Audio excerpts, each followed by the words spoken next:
பாருங்க.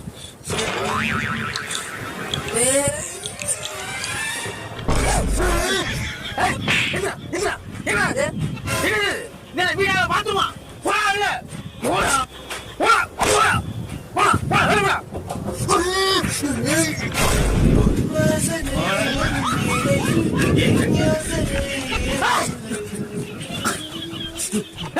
என்னடா அது என்ன கம்பு கூட இல்ல கந்தர்வ கோட்டையாடா ஓபன் பண்ணி படுத்திருக்க?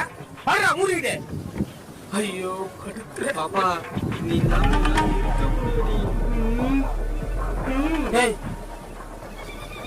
இப்ப 2 பேரும் இல்லாம போயிருக்கு. காலையில எனக்கு 5 மணிக்கு வேலை இருக்குடா.